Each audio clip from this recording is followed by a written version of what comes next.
What's up, everyone? Welcome back to another session of Coffee and Martial Arts. Salud, salud, salud. Cheers. Oh, yes, coffee. Very good this morning. Well, sorry about the delay. My bad. Well, I was actually taking advantage of my guest today, and I was just talking to him before we went live. But before we go to the man of the hour, let me just say that we are going live through our Facebook page, Master Frank Soto Kinetic Dragon. Please like and subscribe or follow us in Facebook, okay? And like and share this video. It really makes a difference, okay? Each one of your likes makes a difference with the search engines and all that stuff, with the algorithms and all that, so we get a better impact within the community. But that's what we're trying to do, make a positive impact within martial arts, self-defense, and all of that community, okay? Being a positive force for all of you and sharing all of this amazing and very talented individuals that come here that I am so lucky to interview. Yes. Okay, we're also going live through the Internacional Hall of Fame Facebook page of Argentina. They have this magazine, the Revista Internacional Hall of Fame of Argentina. This is the one of July. They're already closing for the one in August. It should be out soon. This is the article we did. The Way of the Kinetic Dragon. Yes, sir. Okay. So we are also going live through our YouTube channel, the Kinetic Dragon channel. Okay. Please like and subscribe to the channel and click on the little bell so you get notified every time we go live. Okay. So today we are having our season finale. Okay, I'm going to take a little bit of a break for the next month. We're not going to go live until September, okay, because I'm working on the app, the El Camino del Dragón Kinético. The app is going to be in Spanish. Eventually, we're probably going to do one in English. So I'm working on that. So I have other projects that I need to do. So I need this break. So we have an amazing guest to. I just want to say something before I bring him in. Mr. Ed Parker Jr., who is I consider not just my big brother. I also consider him one of the most or the biggest influence I had in the way I think and perceive the martial arts. And I've always said this. I actually met Ed Parker Jr., Mr. Parker, back in '96 in the first Jeff Spickman Kempo camp in Baltimore. I remember that distinctively. I was very excited. I was a green belt in Kempo at the time, and I was meeting all of the seniors of Kempo and the perfect weapon and, the son of the founder of the art and all of that stuff. And he left a good impression in me. And then in 2003, when I was living in Mexico City, I invited him to Mexico City, and we bonded. We became like brothers, not just friends. We became brothers. And I had so many questions about the art. And I think what I always say is I had all the questions and he had all the right answers. And that really focused my mind and helped me understand and prepare me to, what the late senior grandmaster said, the mind works better when it's open, like a parachute, right? Well, he opened my mind and prepared me for the lessons to come, right? And one of the approaches that he had in those times was the alternative self-defense solutions, which became into what now he calls the Paxtial Arts, right? And this happens, 10, 15, 20 years later. Now he has the Paxtial Arts. So it's been cool because I got to witness part of that, probably not the beginning, but the intermediate part of it and some of that development, and it made a very big impact on me. So for me, Senor Ed Parker Jr. is one of the most brilliant minds, if it's not the most brilliant mind that I have the chance to pick on his brain. And, he's such an intelligent and educated and wise man. I got to say this, that, that's why for me, it's really cool that I get to have him on the show today, closing this season with, you know, with the perfect guest. So let's bring in the man of the hour, my good friend and brother, Mr. Ed Parker Jr. Aloha. Aloha. Hello, sir. It's so nice to have you here on the podcast. It is great. You're a breath of fresh air. Thank you so much. Thank you so much. Well, before we start, I just want to say, could you tell us where you're at? Because I know you live in paradise, so I want people to know. I couldn't afford to move to Hawaii, so I found another place that's the equivalent to paradise. I live 2.5 hours west of Boise, Idaho, just across the Oregon border. I live in a town called Sumter. If anybody watches the Discovery Channel, the Gold Rush show, they filmed in I mean, they literally were our neighbors. They were filming right up the creek from us last year. There was a group of veterans that were mining gold.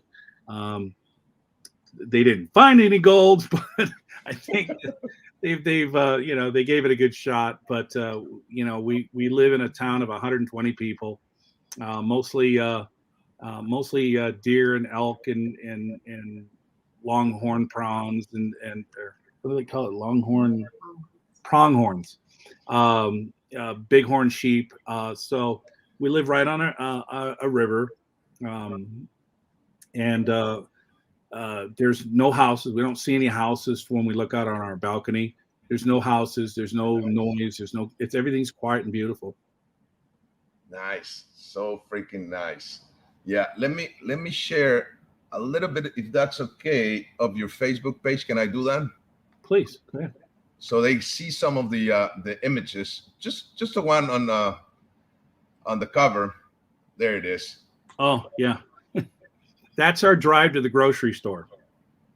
I like that. That's so cool. Okay, let me look at some of the photos here, because you're living, such a nice life. And in this times that weird times that we're living, it's also a breath of fresh air to be able to share this and people to see this. This is amazing. Sure. This is the beauty of my wife's photography. That's my beautiful wife.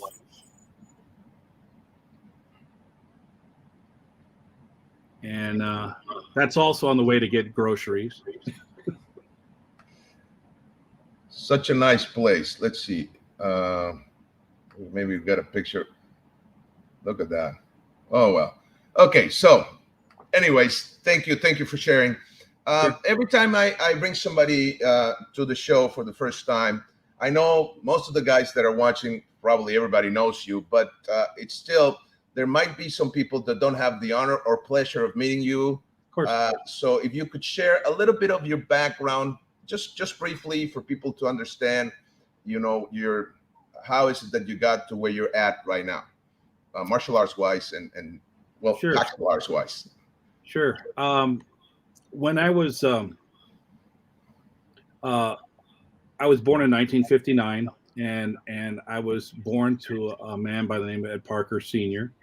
My father was living in the territory of Hawaii in his youth, and he wound up coming up to go to college. And oh yeah, there he is. That's a drawing he did of him. My father went to college in Utah. And when he went to college, he was studying sociology and psychology. He got a degree in sociology, and when he was there, he just started to teach to help him financially get through college. And it came to find out that nobody else knew what he knew, and that he wound up teaching for the state police, and then got involved with the federal police. And he wound up moving. He was told about this place called Pasadena, California. And he was told that that would be the place for him to go. It's right outside of Hollywood. It's a beautiful place at the foothills of the mountains of San Gabriel. And so he moved after college to go down there, and he started to teach martial arts. And in the end, he was named the father of martial arts, the father of American martial arts. Robert Trias was considered the father of karate in America, and my father was considered the father of American martial arts. And my father was responsible for launching the careers of Bruce Lee and Chuck Norris, and a list of other martial arts celebrities and stuff. So I grew up around that. Finding all my artwork there. And so I started off as an artist.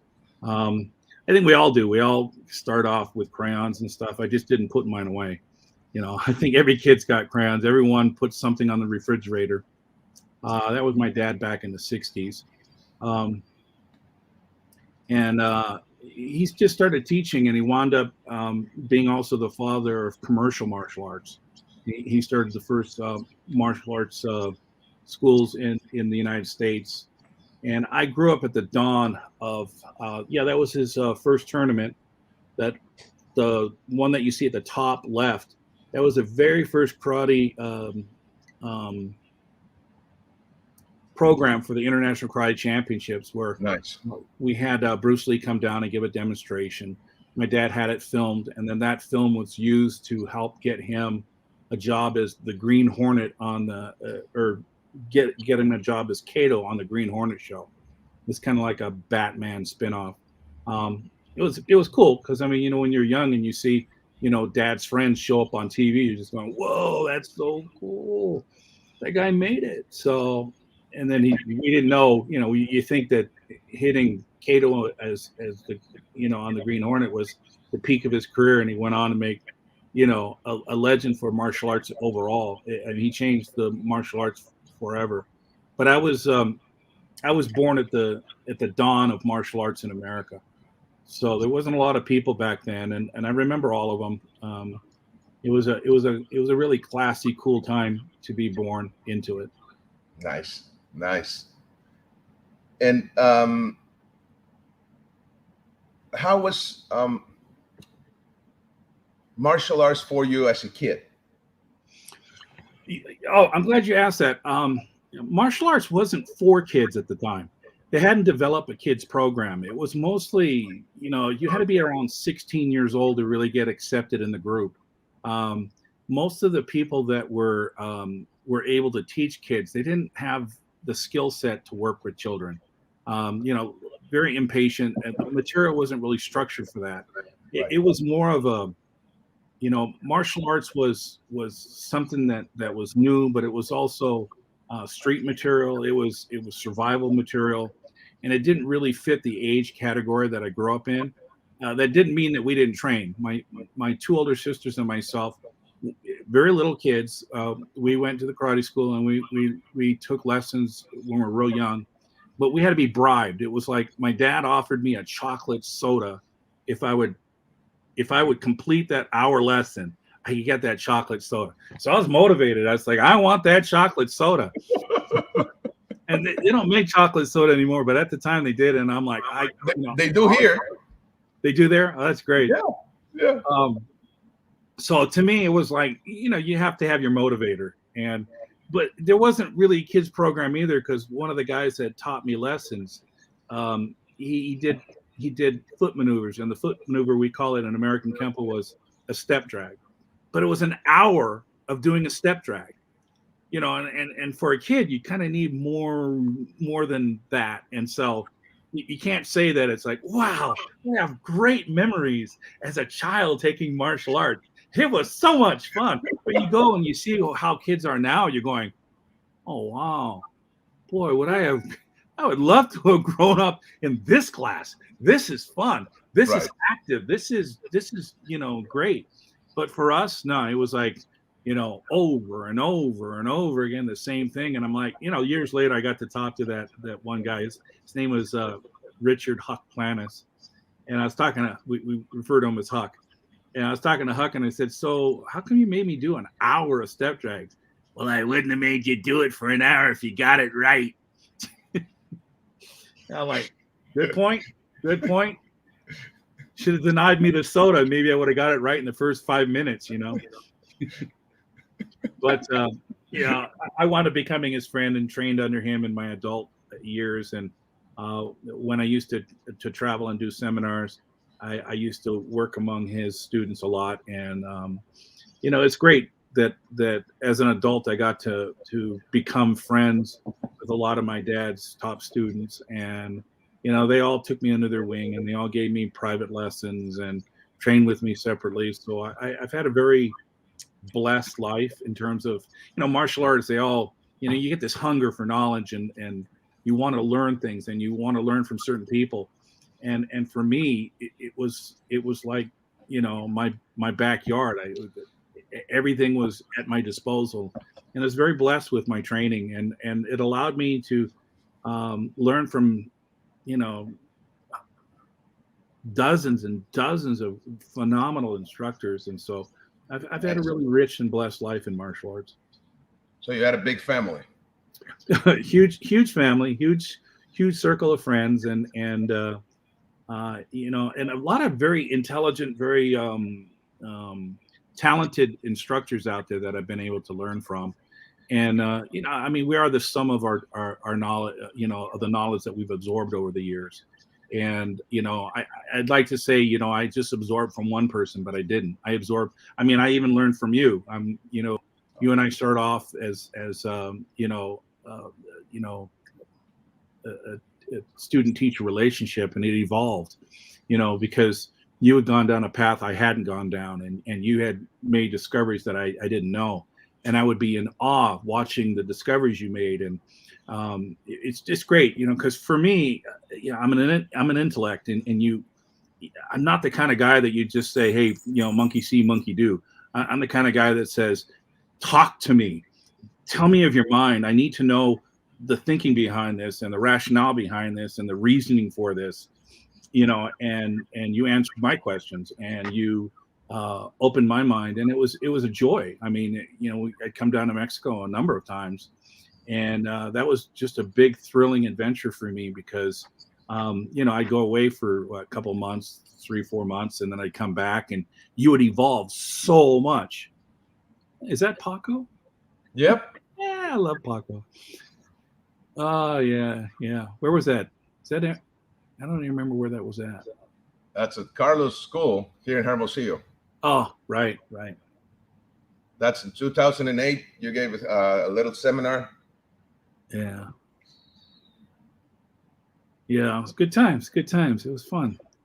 Paco was a great uke to work with. Phenomenal martial arts. One of your top students. Yep. That's right. So, I wanted to ask you too. You were in a unique position because you didn't just learn the martial arts. You were educated in them, right? It was part of your childhood. You're bringing up, right? And right. I believe, and everything you just mentioned, all this interaction with all this brilliant minds and amazing martial artists, and they're all sharing their knowledge to you because of your position and the friendship and being family or all of that. Yeah. That really created a different mindset, I believe. So because that's what I experienced from you. What can you say about that? Yeah, I mean, looking back, I can see the uniqueness of it. At the time, you think that everybody gets that's how the journey for everybody is, and it wasn't. You know, you look back and then you realize, wow, what a unique situation I had. And you know, I you know, there's some pros and cons, because there's people who want you to be their student, so they go, hey, Junior, come here, let me show you something. And it's like, look, I don't even dig your vibe, so I'm not going to dig your brain, and I'm not going to dig being your uke if I don't dig you, you know. And so a lot of it was, you know, I think like anything else, we all have teachers that we like or we don't like. We all have personalities that we get along with or we don't get along with. And anytime the environment is the soil is rich and you're watered frequently, anything will grow. And I got to grow, from some, I just found the personalities that worked for me, and I was able to talk to them and interact with them. Um, I'm just really, I never realized how unique it was. And, I'm 61, almost 62 years old now. And so you have a chance to look back on your life, and you see where you were at different stages, where your mind was at, where your maturity levels were at. And I'm just at a place now where I'm so grateful for, those who came into my path. I was heavily influenced by Dr. Ron Chappell. A lot of people, they were angry that I would train with him at certain decades, like, why would you train with him? And I'm like, well, probably because I've known him since I was 10. And, it was funny because when I worked with my dad was an obsessed boss. We worked an insane amount of hours, 100 hours a week plus, on projects and stuff. And we were deadline oriented. So it wasn't like a 9-to-5 job. It was like we had to get one of his books published. And there was always windows where you go, okay, we had to get it so that you could release it at the International Karate Championships. So the deadline was, can we have published books in the sales booth on August 1st or the 1st of August or whatever. And so we had to work backwards. It's like, okay, it takes 6 weeks to get it into printed and bound and ready for distribution. So, a month and a half, 6 weeks before the tournament was our deadline. And, most people, if they don't work on that thought process of a deadline, they don't realize what it means. It means you're dead if you don't hit that line. Dead in business, dead in your goals, whatever. You have to hit that deadline. And that means staying up all night. If it means staying up all week, you stay up all week, and so that was kind of the lifestyle that I lived. And so Ron Chappell was one of those individuals who knew my dad was he was a wonderful man. I love my dad dearly. And I can't say that I didn't like the workload either, but Ron Chappell knew how hard my dad drove me. So he would steal me for lunches on Fridays. And so he'd pull up and he's all like, oh, I'm just going to take Edmund to lunch. And then we come back 2.5 hours later. And my dad's all like, what do you mean 2.5 hours? What the hell is this? 2.5 hours for lunch, and it's all like, well, he said, where'd you go to eat? And I'm like, well, I had a hot dog. Oh, you guys went to the movies, huh? So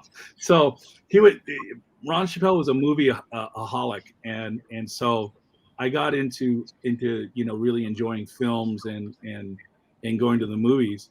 And it's kind of funny because it was a routine. Every Friday, Ron would pull up into our driveway, and then like, I gotta go to lunch, Dad, and I jump in his back. I jump into the passenger seat of his car.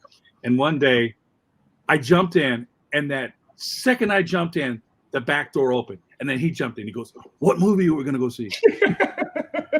And it was delightful because then, it set an example for him to let his hair down, and it set him an example to take a breather and not drive, the workload so heavy and hard. Because there's times, I wasn't really much of a stimulant guy, so I didn't drink coffee. I had a really strict religious upbringing, and so I maintained that strict upbringing, during his the ending of his life. And right. So I didn't drink coffee to stay awake. So we had this pool outside, and so if I was working too hard, I'd run out into the pool, and it was just a couple of degrees above freezing, and I'd dive in there. I'm like, okay, I'm good for another 12 hours. I can go back to work. And so I did all the typesetting and design and layout. I did thousands and thousands of illustrations. That was one of my skill sets. I'm an artist, and I just I've always been that. I think that if anybody knows me, they know that that's my number one love. My number one love is art, but And martial arts is an art to me too. Oh, my and we Paxtial Arts. see that a lot in your new proposal of the Paxtial Arts, the Yeah, visual side. these are some of the digital pieces of artwork I've done. I like. Amazing. Thank you, thank you. I like showing images that show the complexity of what I've been working on. That's a chart. Those are the 9 books that we're working on, my wife and I. It's all self-funded, so it's taken a number of years to accomplish. It's all done, labor of love on the side. When I do a lot of artwork, paintings, canvas paintings and stuff. And when we have some free time, we just, crack open the computer and work on another chapter in the book. Nice. Okay. There we go. So those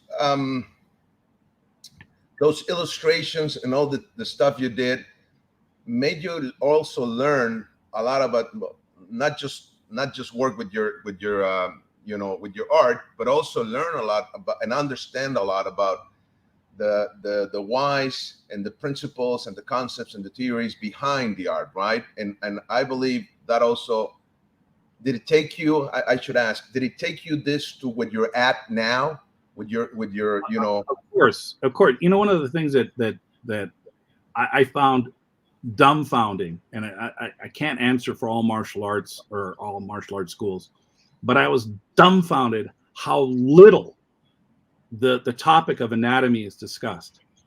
It's like the most minuscule topic that I've seen in most schools that I've interacted with. They're all this is the nerve, and I'm like, what nerve? Which nerve? What part of the nerve? And you want to hit the bicep, and it's like, okay, where in the bicep, and right. And are you hitting the bicep? Are you hitting a nerve in the bicep?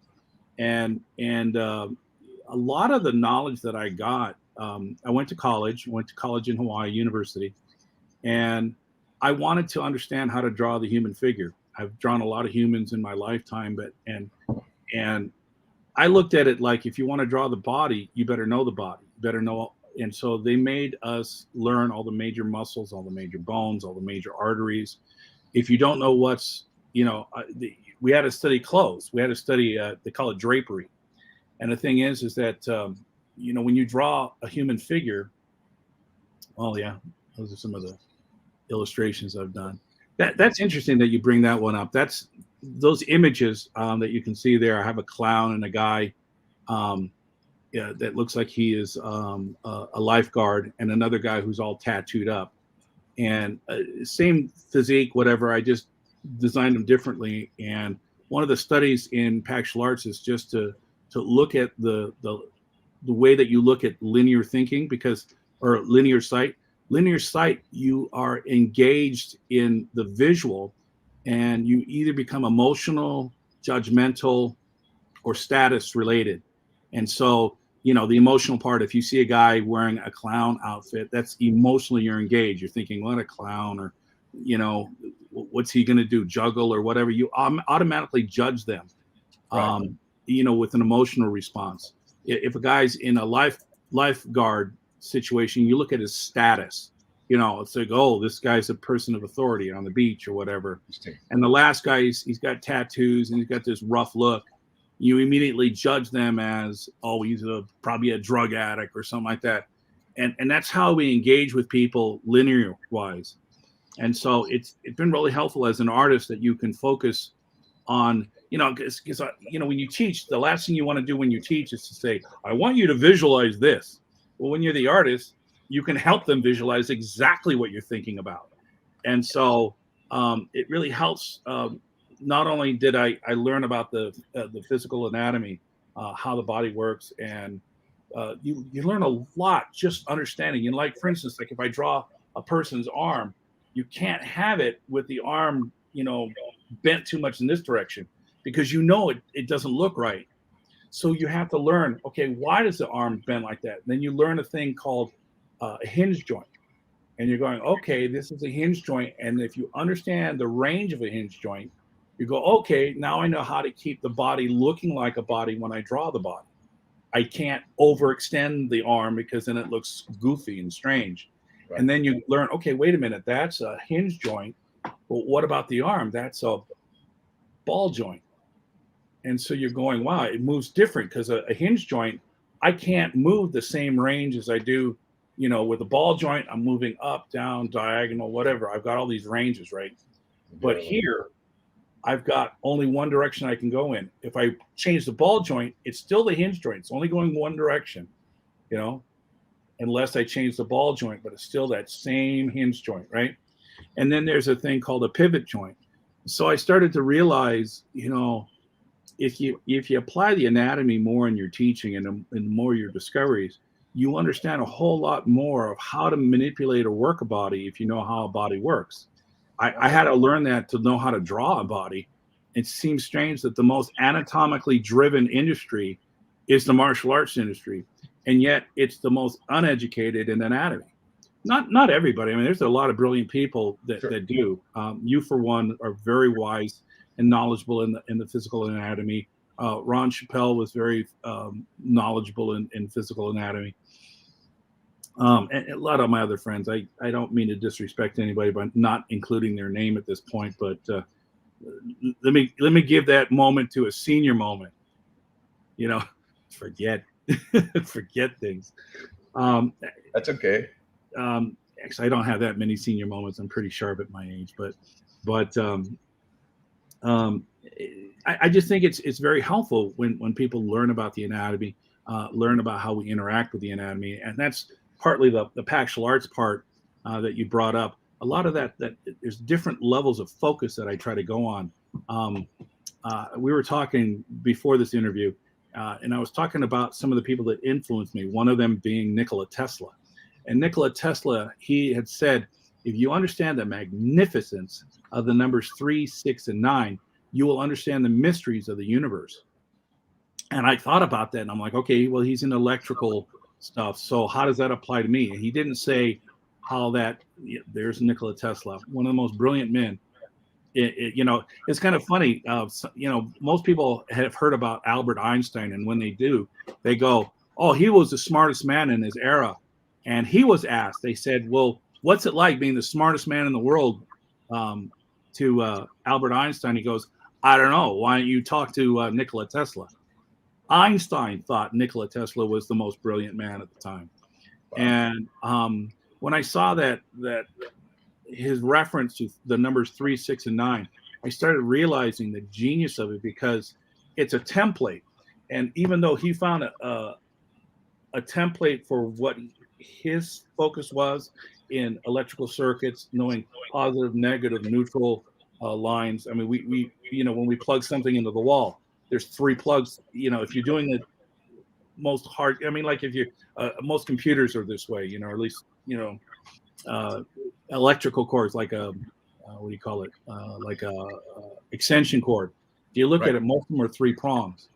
And so he found this genius in these numbers. Well, I found these same numbers in art, and I realized that if you look, there are 3 categories of color. There's the grays, white, gray, and black. There is the primary colors, which is yellow, red, and blue. And then there's the secondary colors that if you take 2 primary colors and take 50% of each, you can make a secondary color. So in other words, if you take blue and yellow and 50% each, you make green. So that's a total of 9 colors. And as an artist, I can take those 9 colors and I can paint anything in the world outside of fluorescence and stuff like that. Right. But just your basic painting, I can paint anything with 9 colors. You give me a palette with 9 colors, white, gray, black, red, yellow, blue, green, purple, and green, purple, and violet. Oh no, green, violet, and orange. And so those are the 9 colors.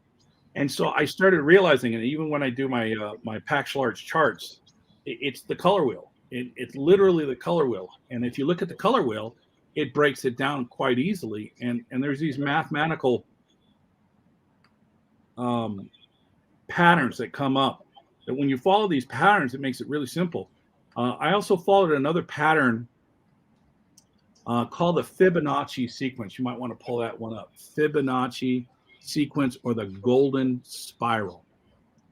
And if you look at that, it's like this unbelievable mathematical certainty that exists in nature. For instance, if people are not familiar with the Fibonacci sequence, as you can see these charts right here, how it works is right in the center, there's just the numbers. And the numbers itself, it's like if you want to understand the formula, there's the formula. It literally, you take 1 + 1 = 2. Then you take the sum of that first part and you add it to the second part. So it's like 1 + 1 = 2. 2 + 1 = 3. 3 + 2 = 5. 5 + 3 = 8. 8 + 5 = 13. And you just keep going and going and going. And that actually makes a spiral. Now, people will say, okay, that's great. That's mathematical. How does that apply to martial arts? This is a martial arts show. How does that apply? If you look at some of the Aikido practitioners, the best practitioners understand this sequence. If you see the way that they take and they throw an opponent, they come after them with a blade and they grab their wrist and they use this exact spiral. The best Aikido practitioners are ones who understand that spiral. But that spiral is in everything in the universe. In fact, if you look at the Milky Way, it's that exact spiral. If you look at a sunflower, that's the exact spiral. If you look at a nautilus shell, that's the exact spiral. People used to lift weights with the nautilus machines. And there's a mathematical precision in lifting weights using this particular spiral. And this spiral, even with artists, they'll draw it. Let me see if I can just draw it on the screen here. They'll draw it so that the spiral comes this way, and they'll organize artwork in the exact position of the spiral. So Leonardo da Vinci and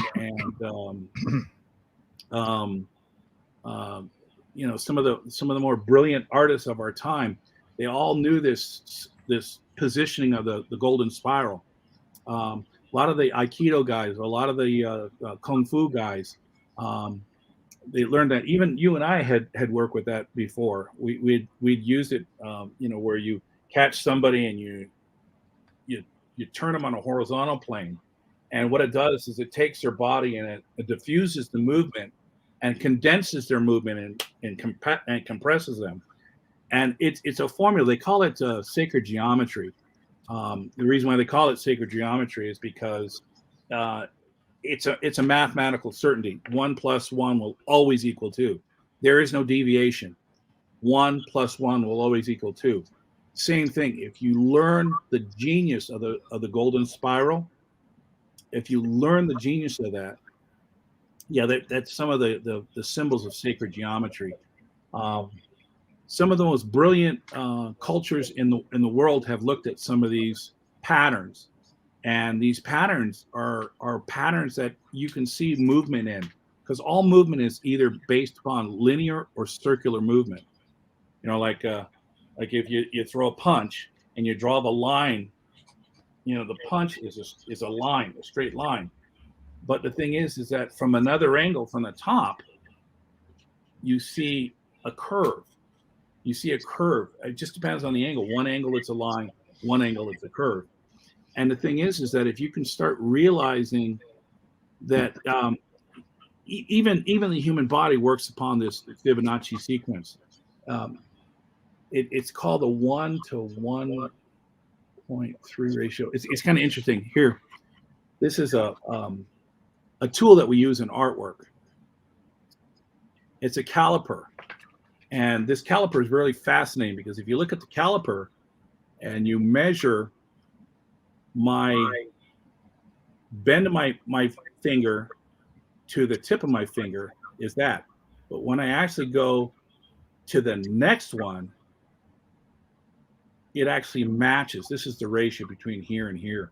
Wow. And this is a tool that they use in art to kind of to measure your artwork to make sure that you have the composition lined up a certain way. So you'll just go, okay, I need this to go from here to here, but my center of focus needs to be about here.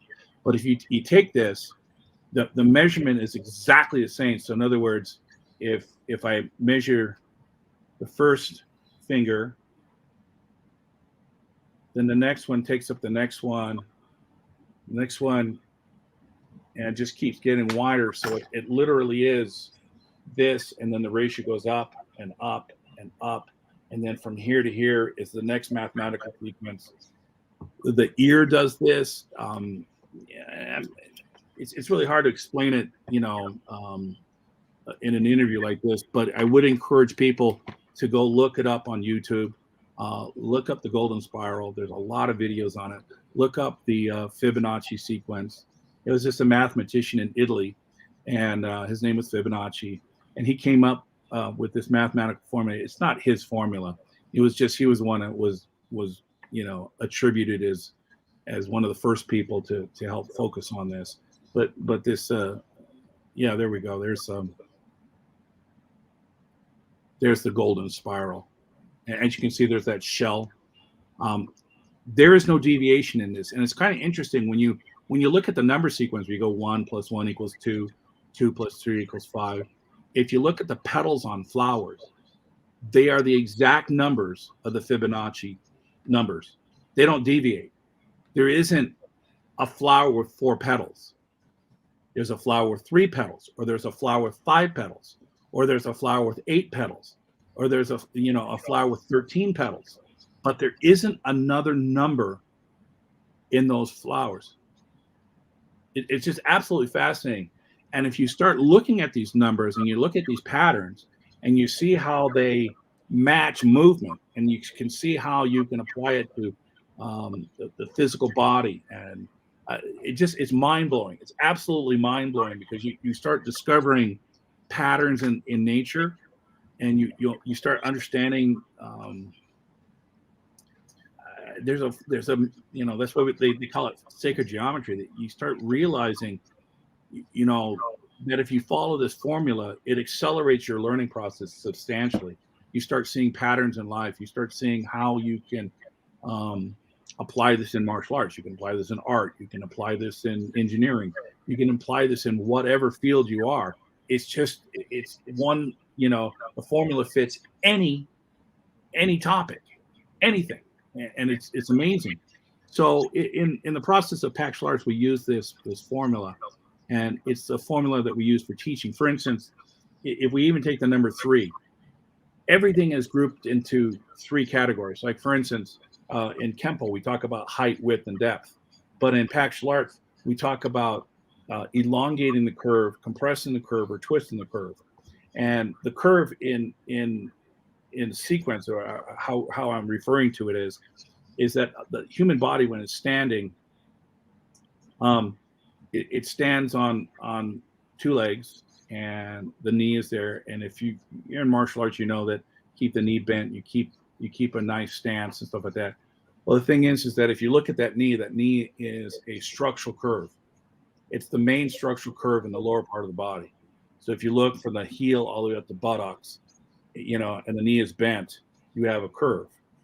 And in that curve, if you want to collapse that structure, you elongate from the back of the knee, elongate the curve. You can take the shoulders and compress the person down, so you're compressing the curve, or you grab the knee and pull it, and you twist the curve, and it'll take the structural integrity of the body and drop them. And the thing is that it's all based on the sequence of 3. Like I was talking about the joints. Those aren't the only joints in the body, but those are the 3 main joints: a pivot joint, a ball joint, or a hinge joint. And if you learn how to work a ball joint, or a hinge joint, or a pivot joint, you can manipulate the body in ways you never thought possible. When you look at you know, I talk about how you parallel artwork to understand anatomy, and in that Right. process, I talk about there's lines, there's curves, and there's shapes. Whenever you draw a body, you're going to draw in artwork. They teach you how to draw a line, and that line is called the gesture line. And that gesture line, it's like what you build from. Like when a person builds a house, you build a frame, you build a foundation, you build a frame, and then you add, you know, your insulation, plumbing, electrical, drywall, you know, outside windows, roof.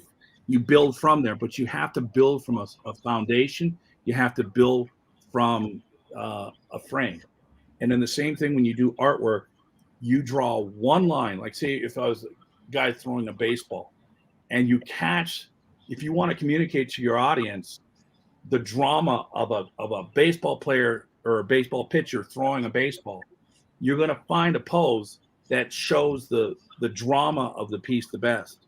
Well, in art, we were taught to draw one line from the foot all the way up to the hand, expressing the drama of the pose. And then from there, you build it up with just either, you know, with lines, curves, and then you build shapes on top of that. Okay. And so everything is based on three. When we teach this, the three categories that I work on is mind, body, and soul. Those are the three categories in the basics of Paxtial Arts. When you hear soul, everybody goes, "Oh, that's esoteric," or that's all these different things. Because it's an art, I talk about how artists use the word soul. For instance, we all have musicians that we love, and we'll play. And to me, you know, Eric Clapton, I mean, that man, he's got soul when he plays the guitar. I mean, oh my gosh. But that's what you use the word. You use the word, that man's got soul. Or you hear certain like B.B. King or you know, Duke Ellington, any of these great classical musicians, you would give, you know, if people in their era would say, I love their music, it's got soul. Well, I went further, deeper into that and said, okay, what is it that gives a person that's an artist soul? And so the training and what we're working on and what we're documenting is based upon sight, sound, and touch. The three main senses. It's not necessary to go into smell and taste. So you look at the three main senses: sight, sound, and touch. And if you learn how to draw a parallel between all three, you can accelerate the learning process, because some people are really good at touch and sound, and some are good at sound and touch. But when you can teach an audience or teach students to learn the brilliance of teaching all three, sight, sound, and touch at the same time, you can accelerate the learning process substantially. And so in the book, we started talking about soul training, because I mean, you know, you can look at maybe like Fred Astaire, you know, and Ginger Rogers when they danced. My gosh, they look like it's beautiful dancing, the way they flowed and everything else. Right. And dancers would say, I don't know, but those people, they dance with soul. And so that's the term soul that I'm giving reference to. How do artists, you know, communicate soul? Same thing with painting. There's certain people who've been able to paint certain paintings. You know, we've seen, you know, there's some pieces where somebody's praying and their hands are all like this, you know. There's some bunch of paintings out there with praying hands. Can't remember who the artist is, but if you look at it, you're just going, I don't know what it is, but it's got soul. The artwork has got soul in it. It brings out an emotional piece. And so the thing is that I started looking at it, and I broke it down into 12 categories that surround the topic of sound, 12 topics that surround the topic of sight, 12 topics that surround the topic of touch, tactile. And the reason why I did 12 is because 12 is also a sacred number. You know, there's 12 hours, you know, in you know, AM, there's 12 hours in PM, there's 12 months of the year. And also the reason why is I figured that the genius of 12, we have 12 people usually on a jury. The reason why we have 12 people on a jury is that completely encompasses the topic from 12 different angles. And so each topic that I derive from, mind, body, and soul, each topic on the mind category, we have psychology, we have history, and we have the laws. And so that takes 3 books up in our training, just how to psychologically think, the formula, the mathematical formula, the patterns, how to reprogram the mind so that you can absorb the learning material. And then one's history. If you don't know where you've been, you don't know where you're going. So it's important to understand one's history. And the last one is laws. The reason why I focus on the mind category with these 3 categories under laws, one of the things that's very important is that, people go, oh, martial arts covers everything. Okay, great. Let me put you in the wilderness. I'll take you to my backyard and see how martial arts works with the bears. A couple of 2 or 3 brown bears with cubs come after you. I'm sorry, kung fu, taekwondo, kempo, it ain't gonna work. Nope. It's not the right formula for survival. So you're gonna have to have a whole different set of laws that apply to survival in nature. Right. But at the same time, we know where martial arts fits. In American Kempo, we know that it's designed to be a street survival material, which is great. But when you're in a family reunion and you've got somebody that's drunk, and it'd be great to be able to use Leap of Death on, Uncle Rico, but it doesn't work good for family reunions, and it doesn't allow you to get space. And I think, as martial artists, our goal is to theorize about every variable about how we could be attacked and how to solve it, because all we are is laboratories. We theorize about what could happen to us and how do we solve it. And so if we're talking the street, we've got that covered. We've got aggressive material covered. We understand that. But that changes if we're in war. I'm sorry, but martial arts isn't going to apply if some guy's got a machine gun in front of us out of arm's reach. The thing is, we need to have a bulletproof vest, and we need to maybe have some sandbags that we can dip behind, and maybe we need to lob out a grenade. So the warfare has changed, given the circumstances in the ring. And the same thing is that we've theorized about all these things, and we've come up with solutions through the international martial arts thought process. Right. And you and I were working on this concept. I was working this before we met, and then we had developed a lot of solutions, during a decade of looking at some of these solutions, because again, it was just, you theorize about what could happen. And I had one of my students, he's a law enforcement in Houston, and he learned Kempo, and he goes, Miss Parker, I've used Kempo maybe once a year. He says, I use Paxtial Arts every day. And he said, my circumstances don't allow me to do Leap of Death or thundering hammers on some of the people that he interacts with.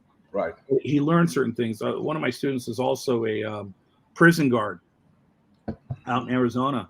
And the way he used material was really brilliant, because he solved things differently. I've had people that were in the healthcare services, and people would get out of hand, and it's just really bad for business. Oh yeah.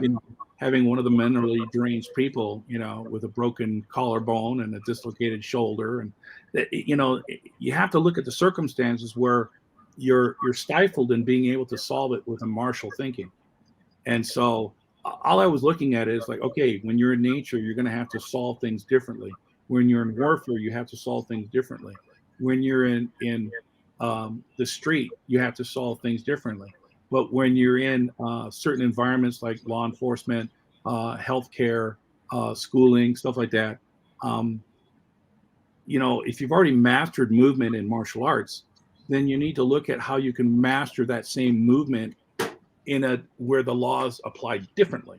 Right. And so that's what the book of laws is in the Paxtial Arts. Then there's 3 more books: Sight, Sound, and Touch, and then the last ones is drills. Just teaching the body the sequence of drills. Right.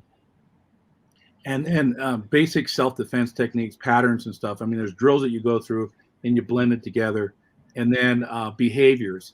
And in the context of behaviors, the Chinese were brilliant in the way that they studied things, because during times of peace, when they studied survival, it wasn't only about studying survival of fights.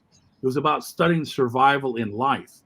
And so they would go out in nature and they'd meditate and they'd see, why does the deer eat a eucalyptus leaf? You know, oh, it's sick, and so it's using this eucalyptus leaf to, it's just by its own nature knows to eat certain herbs and to heal itself, and plants to heal itself. Yeah. And so they learn about how to heal itself, or how the human body can heal itself by mimicking nature. And so the last book kind of deals with how nature evades trouble. And so, you know, when you look at a weasel, you know, he knows how to worm its way out. You know, he learns how to wiggle and turn and twist. And so if you learn how nature survives, you learn at its behaviors and how their behaviors survive in certain awkward situations. But the goal in Paxtial Arts is, if you see martial arts, this is the way I look at martial arts. Martial arts in the philosophy is a win-lose philosophy. I win, you lose. On the science, it's a collision-based science. You know, it's about, you know, making sure that when I come in with my hit, I break you, not me. And so you have to learn the art of timing, the art of placement, the art of range, and so on and so forth. So those are the two categories I put it in. You put it in the category of the philosophy of I win, you lose, and the science of collision. And Paxtial Arts is nothing more than the win-win scenario and of philosophy. I win, you win, and it's the science of redirection. Now these are things that existed in other martial arts, but if you can choose it, it's kind of like where martial arts went with the MMA, right? MMA is now like the all meat buffet. You know, it's like there's no vegetables. It's just beef. It's just chops and ribs and pork chops and whatever. And so it's the all the meat buffet. And so people have done that, where they've taken, you know, some of the sciences that of karate, you know, Japanese karate, and some of the sciences of Shotokan, and some of the sciences of Kempo and boxing and wrestling. And so they've taken this buffet of all these different meats, they put it together, and that fits a particular category. But if you're looking at it, you know, from a bigger picture, it's like we cannot eat just meat. We cannot solve everything in our dietary, you know, lifestyle with just meat. We have to employ vegetables. And so I look at Paxtial Arts as more the vegetarian, you know, angle of I mean, it doesn't mean you don't blend them together, you know, but to study them, it's better to separate it. You know, to me, it's like like if I go to court, I better not wear a swimsuit. And if I go to the beach, I better not wear a three-piece suit. Right. You wear what you are when you're there. Okay. And so that's why I wanted to create a separate category. So, you know, a lot of times when I used to teach in a martial arts school, you're trying to teach them peaceful alternatives, you know, conflict resolution, physical conflict resolution. And then you take a break, and then your students go over there and they start grabbing nunchucks, and they start doing nunchucks, and you're going, okay, guys, you just ruined the mind, you know, the mindset by switching to martial. Right. And so a lot of the trainings that we've done, you know, I just invite people to come up here. We live in a really beautiful area, and we train in nature. We have a pavilion out here in our town. I've become really good friends with the mayor. In fact, I helped him with his campaign. And so we have this huge pavilion. It's this building. You can probably put 150 people in it. There's no walls, just a roof and speakers and stuff. And about, I don't know, maybe about 300 out of 360 degrees is nature. Big open field. Wow. You know, and so you're not thinking on breaks. Okay, let's pound out a couple of techniques. You know, that's fine when you're studying martial arts. Right. Go ahead and think like that. But when you're trying to at least problem solve in a pactual way, that's what we're doing it. And for those who don't understand the term pactual, if you understand the origins of the word martial, the original martial arts was called the arts of Mars, and the arts of Mars came from the Roman god of war, Mars. And Mars was actually a human being. They just deified people. If they were really good at what they do, in time they wind up calling him a god. Small g, not big G. But so the god of war was Mars. And so martial arts is named after the god of war. And so I was hoping, to name this that was more appropriate, because it didn't fit martial. It wasn't the same philosophy and it wasn't the same science. Right. And so I looked at it and I was going, well, wait a minute. It'd be really cool. You have Martial. So what I need is a 3-letter god of the opposite of war. I hope that fits. So I looked it up, and her name was Irene. And I'm like, I can't put Paxtial Arts. And then I realized Irene's mother was Pax. And so Pax, anybody who's been influenced by the Catholic religion, Pax is a very notable name. It's a Latin word, and it Pax means peace, and Pax was the goddess of peace, and so it just made sense, just to take off the MAR off of martial and add PAX. So it's Paxtial. Oh yeah, that's her. That's Pax. And so it just made sense to just go in that direction. It allows a category to be opened up and for people to look in it. And my goal is, we've had, from a biblical context, we've had 6,000 years to refine the art of war. And we've only had a decade of trying to refine the art of peace, but you got to start somewhere. That's and right. I found the formula to start from, and God willing, my wife and I will be able to finish our books in the next couple of years, because I've taught a number of people, and I realize how difficult it is for people to follow it from a class. They need to be able to follow it from a book, and then they can. People can always reinterpret it. That's fine, but you have to reinterpret it from a foundation. And so, that's why, my wife and I said, okay, that's it. We're going to bury ourselves in the middle of nowhere and write books and do artwork and get it done. Beautiful. We have so many comments. I need to bring them up. People are saying hello. Ernesto Colbrenner saying hello from Santa Fe, Argentina. Saludos. James Caro saying greetings and deepest respect from Scotland, UK. From Scotland. Hello, Scotland. Pastor Chris Stewart says hello. Maestro Joe Ribello, an honor and a privilege. Enjoyed to know Edmund. Blessed to have met him and know him. Please discuss the Paxtial Arts. Yes, sir. Good man, Joe Ribello. Chris Littleland, Havas, a big and humble hello from Denmark. Oh, wonderful. Stan Hatfield, good morning and respect from Vancouver, Washington. Great man, brilliant man. Good. Yes. He's one of my students. Nice. Edward Chavez, hello, Mr. Ed Parker Jr. from Arizona. Oh, I love the Chavez family. How you doing? Nice. Maestro, Mr. Hans Hesselman. Edmund, great to see you. What? Speak out. That's Sir Hans Hesselman. He was knighted by the Queen. He's an actual knight. That's right. Sorry, Sir Hans Hesselman. That's right. Thank you for all your help and what you did for me. Nice.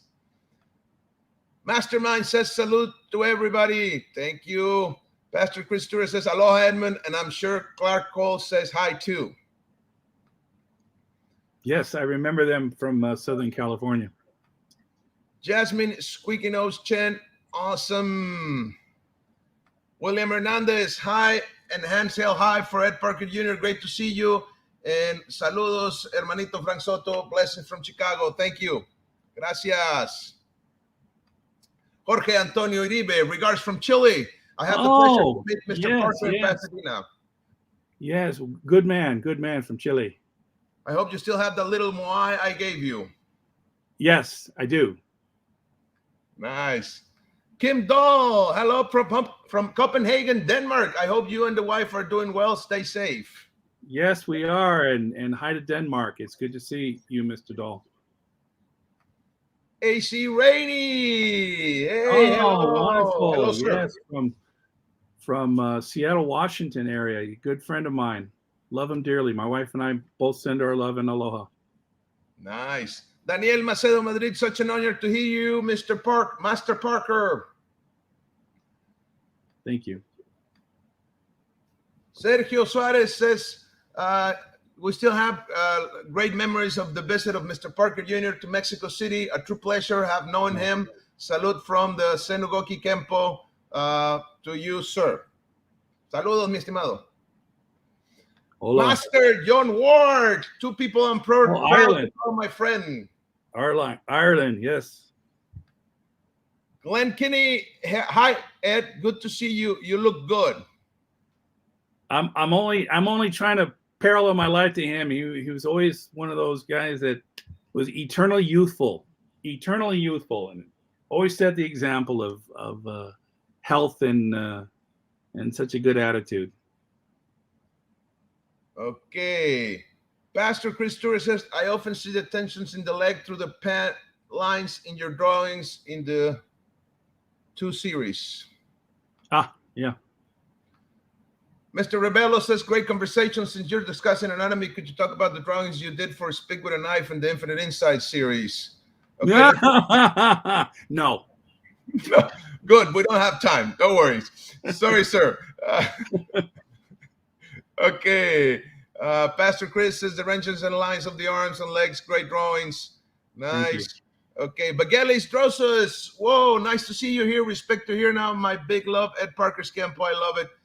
That's all the way from Greece. Yeah, from Greece. Yes, I went to Greece once. It was wonderful. Great people, great Kempoists out there. Just absolutely passionate, wonderful time I had out there.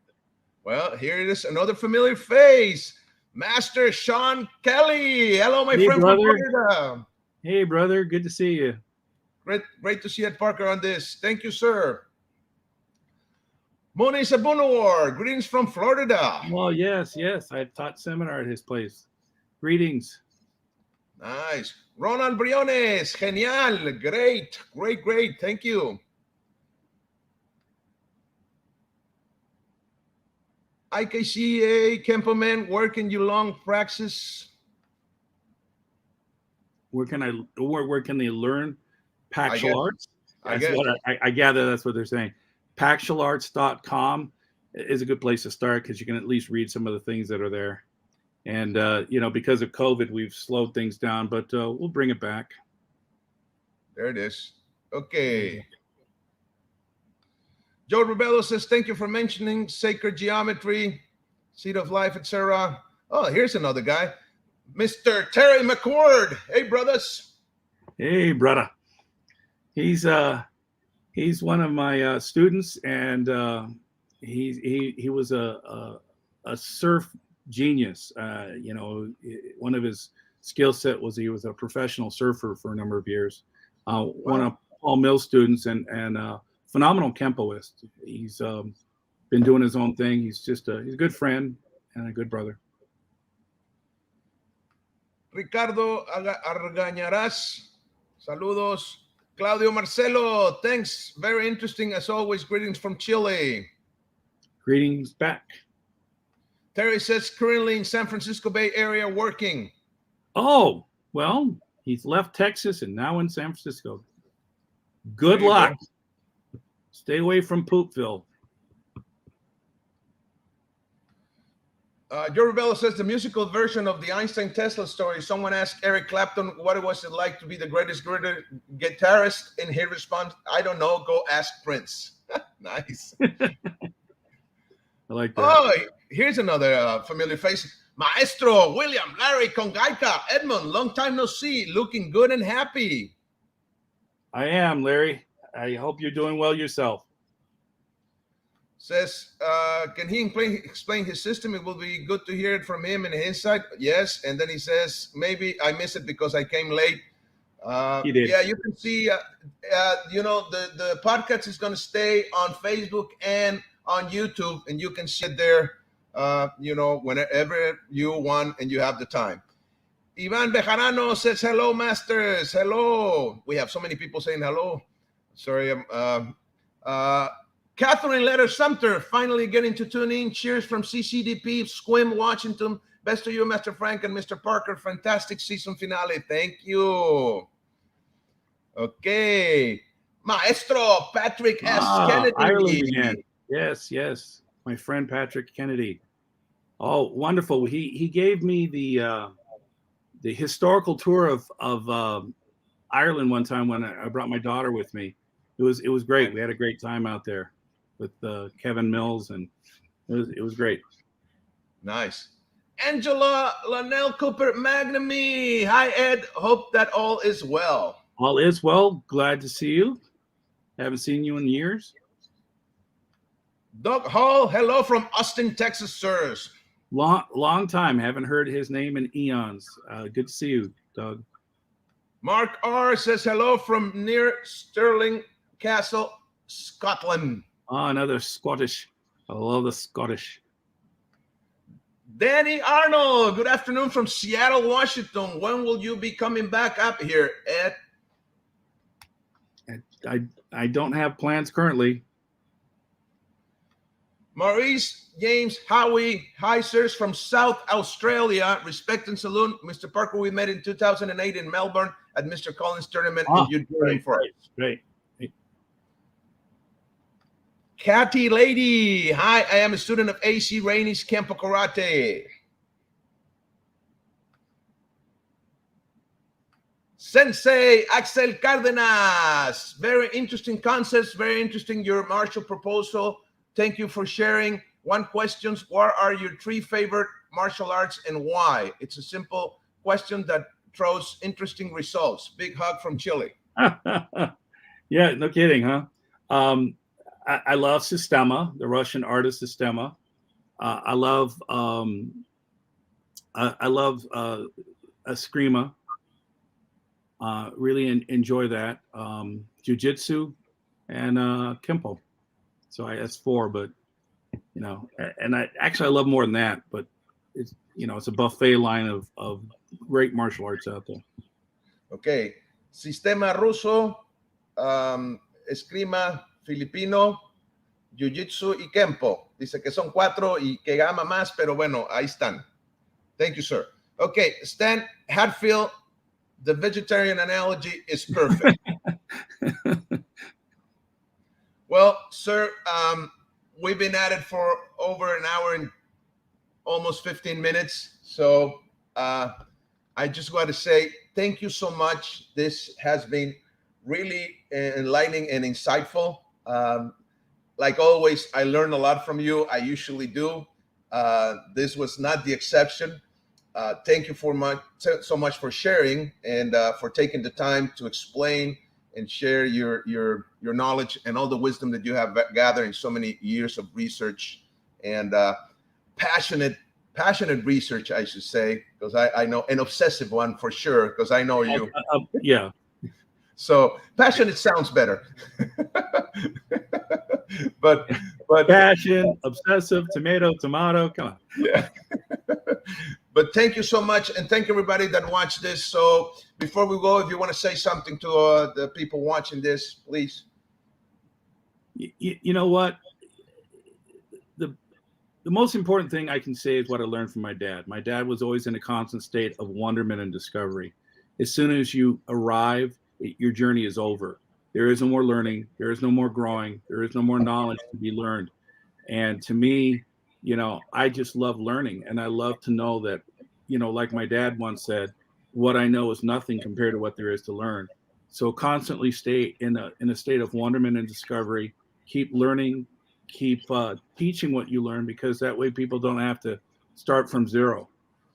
Don't be selfish. Be kind to each other. Be loving to each other. Be generous to each other. Let's change this planet. This planet is filled with too much ugly. And if we as teachers can take that lead about being kind and giving and guide people to a better life, all the better. Thank you so much.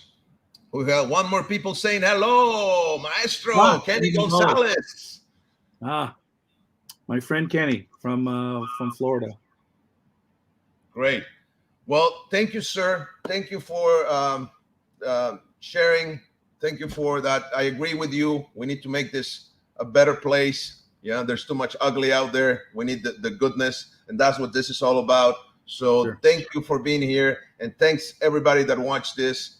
You guys have a great month. We're not going to podcast the rest of the month. We're going to be back in September. So thank you all for all the support. This is possible because of all of you guys' support and watching this and sharing. Thank you again, big brother. Thank you, brother. Always a pleasure. Mahalo.